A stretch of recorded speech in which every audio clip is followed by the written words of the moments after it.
այո միանշանակ եւ աներկբա Հայաստանի եւ Ադրբեջանի էներգետիկ համակարգերը միանալու են իրար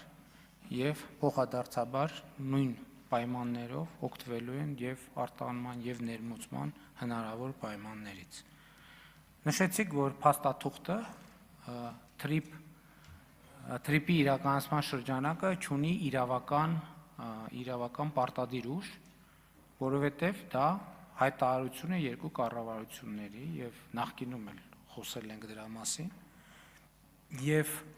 եւ դա ընթացակարգ է, հռչակագիրը եղավ, իրավական ընթացակարգը, իրավական շրջանակը, որից հետո արդեն իրավական պարտադիր ուժ ունեցող համաձայնագրի նախագծերը կգրվեն եւ այդ թվում կգան խորհրդարան եւ կհաստատվեն։ Ես իհարկե դուք հիմա ստիպում եք, որ ես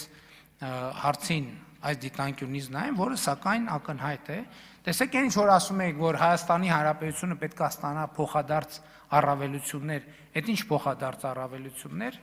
ամոթել է, որ մենք դա չենք նկատում, բայց հարգելնես, մենք արդեն ստացել ենք այդ փոխադարձ առավելությունների մի մասը, որ բենզինի գինը 20%-ով ընկել է, դիզվառելիքի տոկոսները ճիշտ եմ ասում, ես ճիշտն ասած այդ թվերի մեջ չկամ, չգիտեմ,